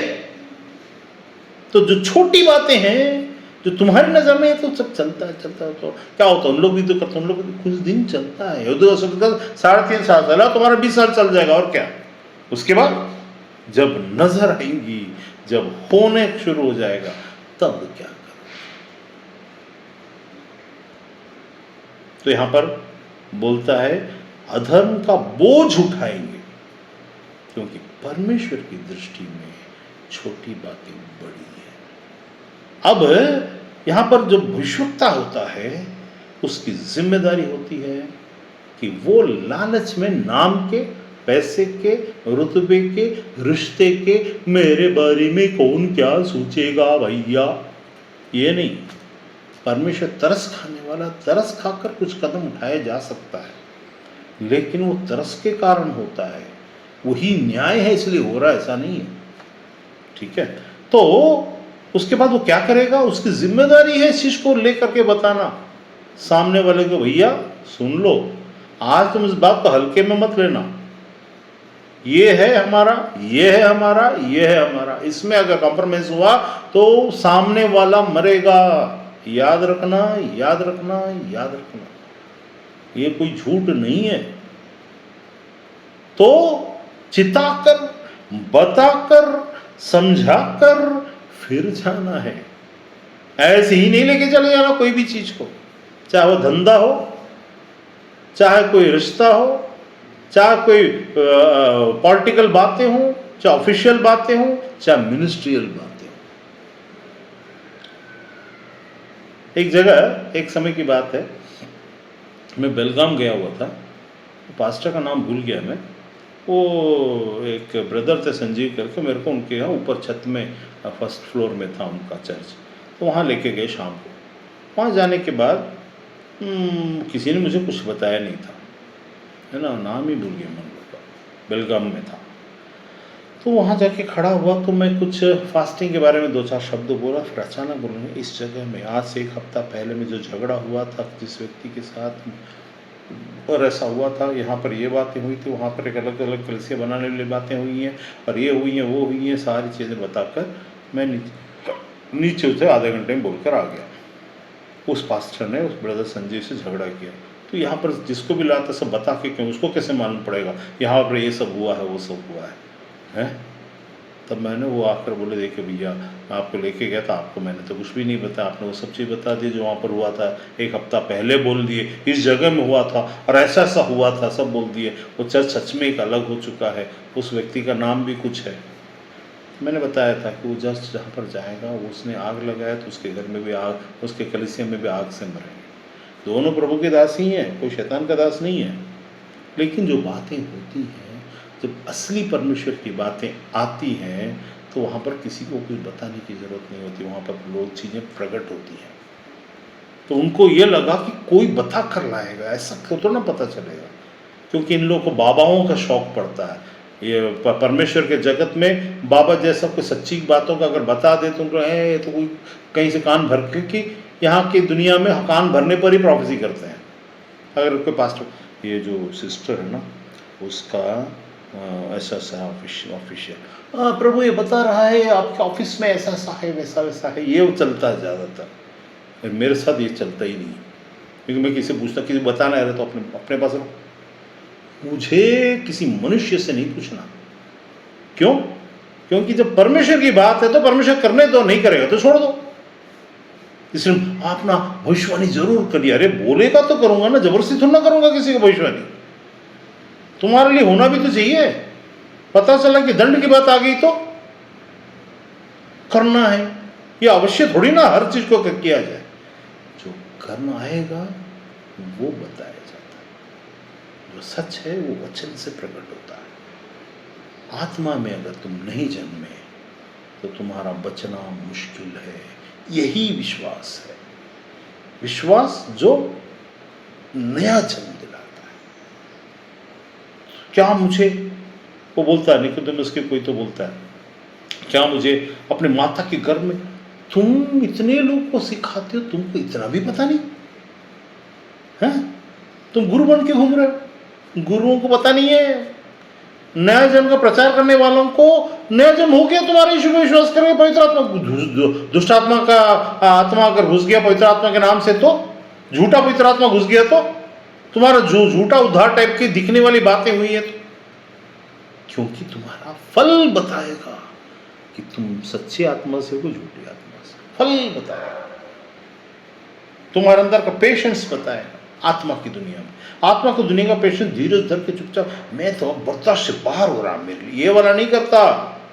आत्मा की दुनिया का पेशेंस जो पवित्र आत्मा की ओर से होता है, वो अलग तरीके से काम करता है। पेशेंस वो रुक कर फिर भड़ास निकालने वाला नहीं करता। वो जहां भड़ास निकालना हो वो निकाल देगा, जहां बताना हो बता देगा, जहां फोड़ना हो फोड़ देगा, जहां मारना हो मार देगा। जी मारता परमेश्वर। आपको पता है परमेश्वर में, पवित्र आत्मा में लोग मरते कैसे हैं? पवित्र आत्मा ये नहीं बोलता ए मर जा, ऐसे नहीं बोलता। जीवन निकाल लेता है, वो मर जाता है। यहां पर मार के मरना, और जीवन मतलब कौन सा वाला? प्राण वाला नहीं। जो पवित्र आत्मा के द्वारा से वो जन्मे हैं, उसमें अगर वो पवित्र आत्मा के विरुद्ध में काम करता है तो पवित्र आत्मा शोकित हो जाता है। ऑटोमेटिकली मृत्यु की चीजें आ जाती है। किसी किसी को स्ट्रोक की रीति से आ जाएगा, किसी किसी को जिंदगी में तकलीफ की रीति से या मृत्यु तुल्य चीजें वहां पर आना शुरू हो जाती है। कुछ लोग परमेश्वर की इन बातों के कारण बीमार पड़कर मर जाते हैं, या कुछ लोग उड़ जाते हैं, खत्म हो जाते हैं। तो यहाँ पर लिखता है, क्या बोलता हूँ? नष्ट कर दूंगा। नष्ट कैसे करता? हम लोग परमेश्वर के ही है ना। फिर ये बातों को क्यों नहीं समझ पाते कि परमेश्वर की आत्मा से कैसे रहना चाहिए? किसी भविष्यवक्ता को देख लिए या भविष्यवक्ता है तो कोई जरूरी थोड़ा है कि वो आदमी फेक हो तभी गलत होता। फेक नहीं भी है, तुम्हारे कारण गलत होगा, और वो भी फंसेगा, तुम भी फंसोगे। अगर तुमको देख लिया लिपस्टिक डाल करके और बहुत सा सोना पहनकर, उसके बारे में जिक्र है, कोई तुम्हारे घर में छल्ला सोने का पहन कर आ जाए, तुम उसको देखकर वाह ये तो बड़ा रईस है, उसकी इज्जत देने लग जाओ, ऐसा मत करना। ऐसा बोला है। इसका मतलब ये सब बातें असर करती हैं। आ जाए और बड़ा आशीषित दिखे और brother please pray for me brother, एक नंबर की कमीनी औरत हो सकती है वो परमेश्वर की निगाह में, और हम सोचते हैं बहुत पायस है, रिलीजियस है। No, the all these things can be, क्या बोलना चाहिए, कैन बी स्कैंड, और उसको हम जांच सकते हैं और जान सकते हैं, जांच सकते हैं और जान सकते हैं आत्मा परमेश्वर की ओर से है कि। यहाँ पर आप एक बात पूछ सकते हैं कि भैया जो अन्य जाति उनके अंदर पवित्र आत्मा तो होगा नहीं, तो वह उनका क्या? जिसको कम दिया गया उससे कम नापा और कम पूछा जाएगा, जिसको ज़्यादा दिया गया उससे ज़्यादा पूछा जाएगा। क्या आपने परमेश्वर को जाना? अगर आपका उत्तर हाँ है तो आपको ज़्यादा दिया गया है। इसमें आप कभी कॉम्प्रोमिशियल वे में कभी भी मत जाइए, कभी भी मत जाइए। कितना टाइम हो गया? हाँ, अभी खत्म करने का टाइम हो गया, 1 मिनट है। तो यहां पर लिखा, यदि भविष्यवक्ता ने धोखा खाकर कोई वचन कहा हो तो जानो मुझ यहोवा परमेश्वर धोखा तुम्हें नहीं देगा, कि कोई गारंटी नहीं है। ये मतलब ये परमेश्वर धोखेबाज परमेश्वर ऐसा है क्या? तुमने धोखा मांगा है, अब तो आजा, अब तो आजा, जो आजा आजा, धोखा मेरे लिए आ। अल्लाह अल्लाह, इनकार तेरा, ये अल्लाह वो अल्लाह नहीं है, ये अल्लाह परमेश्वर को बोल रहा हूँ कि परमेश्वर को इनकार अंदर से है, अरे बाहर से इकरार है, शब्दों से, बुद्धि से इकरार जैसा है। जब बातें तुम्हारी दुखती रग पर बात आती है तो तुम भड़क जाते हो, लौ तप भड़क जाता है, लौ भड़क जाता है, और वहां पर दुखती रग पर जब आ जाती है तो तुम्हारी औकात दिख जाती है आत्मा के न जन्मे होने का। इसीलिए परमेश्वर को शब्दों से धोखा नहीं दिया जा सकता। वो देखता तुम्हारे अंदर तुम्हारे आत्मा का नया जन्म हुआ कि नहीं हुआ। नहीं होने के लायक तुम्हारा अगर विश्वास से मुंह से कह रहे हो तो तुम मत समझना कि तुम्हारा कह देने प्रभु मैं तुम पर विश्वास करते तो परमेश्वर में नया जन्म दे देगा, ऐसा नहीं होता। ठीक है, अगर है भी नया जन्म भी हुआ लेकिन तुमने यदि आत्मा की चाल नहीं चली, आत्मा के आदेश को, आत्मा की बातों के अनुसार नहीं चला, तो आगे का अंजाम भी ऐसा ही बुरा होता है। नया जन्म वालों को मैं तो नए जन्म पर ही शक कर रहा हूं, लेकिन मैं यहां पर अगर नया जन्म हो सच में हुआ है तो भी गारंटी नहीं है यदि तुमने आत्मा के चलाए नहीं चला, शरीर के चलाए चला। क्यों? क्योंकि वहां पर हर चीज पाप नहीं होता, लेकिन जो पाप है वो तो पाप होगा, अर्थात परमेश्वर के विरुद्ध। परमेश्वर को छोटा समझना। क्या है पाप? परमेश्वर को साधारण समझना। अरे परमेश्वर को तो ऐसा बोल देने से चलेगा, ऐसा समझना। अरे परमेश्वर तो माफ करने वाला है ना, वो तो माफ कर देगा, लेकिन तुम परमेश्वर को जानते नहीं। यहां पर माफ कर क्या बोला उस भविष्यवक्ता को, बालम नबी को बोला कि अच्छा ठीक है जा, लेकिन क्या बोलता है, नाश करने वाला एक स्वर्गदूत को भेज दिया। और गधा बात करने लगा, ए तुम्हारे सामने में कोई खड़ा है, कहां जा रहा है तू? फिर भी वो गया और वहां जाकर के क्या हुआ, सोने का थाली लिया और फिर भविष्यवाणी किया। लेकिन भविष्यवाणी जो विरुद्ध में करना था उसने लेने के बाद, क्योंकि अब वो बालम नबी साधारण नबी नहीं था, वो हो सकता बालम ही है नाम, मेरे को ऐसा याद है, लेकिन हो सकता कोई दूसरा नाम हो तो आप बता देना। तो साधारण नबी नहीं था, वो सच में परमेश्वर का नबी था। ठीक है, तो वो वहां जाकर बोलने लगा, ए इज़राइल मैं तुम्हें आशीष देता हूं। उसके शब्द बदल गए। जब तुम परमेश्वर की ओर से ठहराए जाते हो तो तुम परमेश्वर विरुद्ध में कर नहीं सकते, लेकिन तुम पर दंड आएगा। क्यों? क्योंकि पवित्र आत्मा के द्वारा से तुम तो करोगे वही जो परमेश्वर चाहता है, लेकिन वो तुम्हारे क्रेडिट में नहीं चढ़ेगा, वो चढ़ेगा परमेश्वर के आत्मा के द्वारा से की हुई बातों के क्रेडिट में।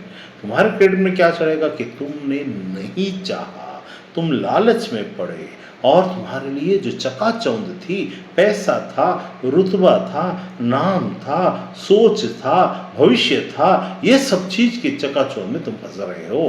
हर इंसान, मुझसे लेकर हर इंसान इसमें फंस सकता है, सारे। यहां परमेश्वर क्या बोला एजकेल में, मैं यहोवा ने उस भविष्यवक्ता को धोखा दिया और मैं अपने हाथ से, मतलब उसी ने धोखा दिया। हम ऐसे पूछ सकते हैं ना, तूने ही तो धोखा दिया प्रभु। मतलब परमेश्वर किसी को धोखा नहीं देता।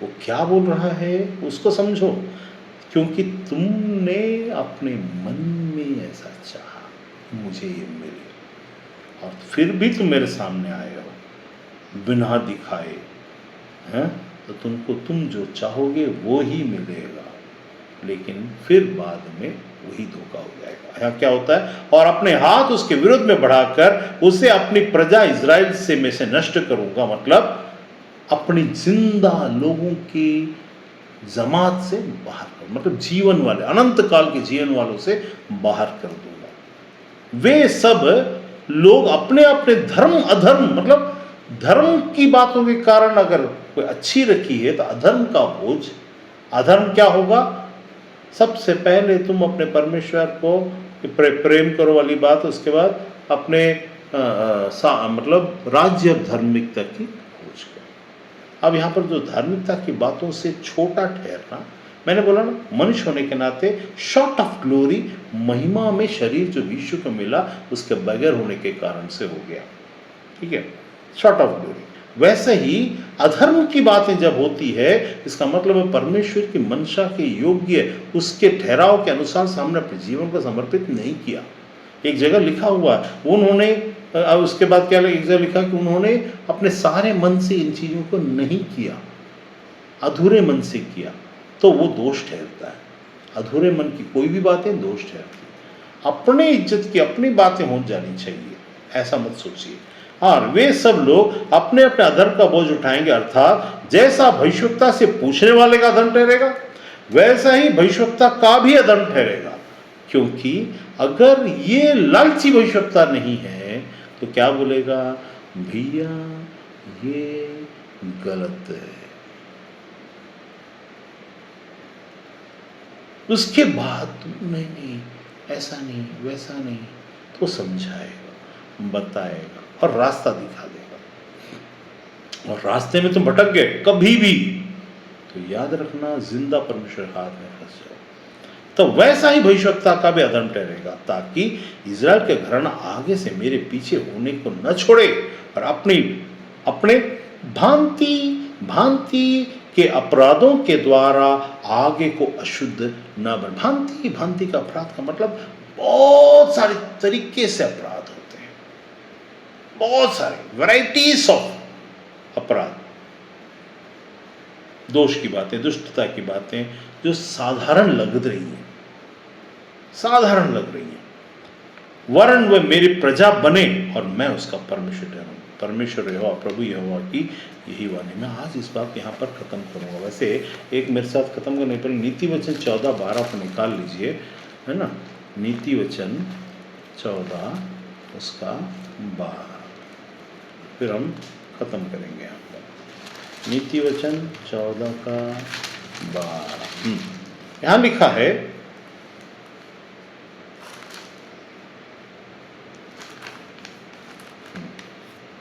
ऐसा मार्ग है जो मनुष्य को ठीक जान पड़ता है, परंतु उसका अंत में मृत्यु ही मिलती है। ठीक है, ऐसा मार्ग है जिसका मन 14 में लिखा है ईश्वर की ओर से हट जाता है, वह अपनी चाल चलन का फल भोगता है। अब बताइए, परंतु भला मनुष्य आप संतुष्ट होता है, भोला को हर एक बात का सच मानता है, पर चतुर मनुष्य समझ बूझ कर चलता है।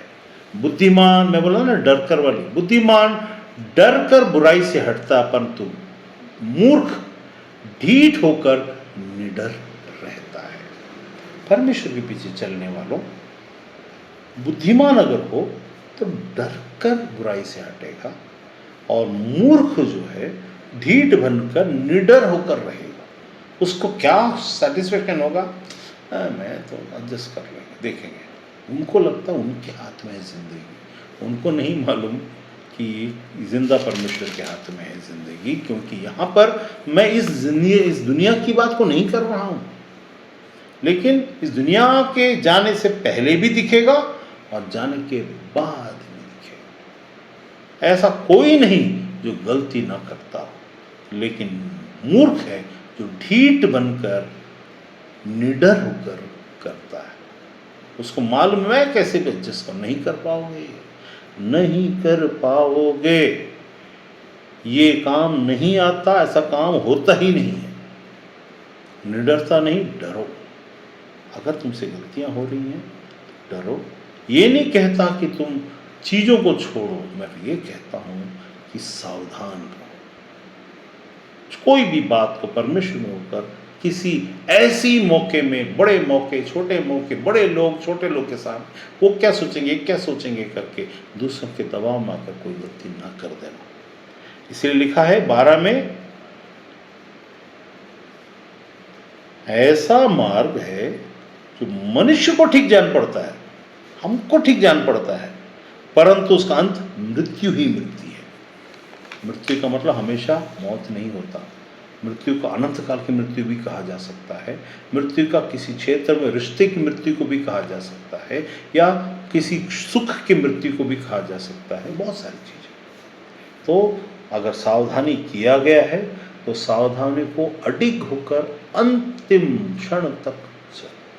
चाहे परेशानी आए, विपत्तियां तुम पर, गलत नाम ठहराया जाए, अरे इतना भी तुमको नहीं करना चाहिए, उतना भी नहीं करना चाहिए भैया ना, क्योंकि तुमको उनको भी बचाना है परमेश्वर के कोप से। उसको याद रखना हमको, अपने परिवार को जब हमको बचाना रहता है तो हमको, हेड ऑफ द फैमिली हो या कोई भी हो, सावधान रहना जरूरी है। परमेश्वर इस वचन पर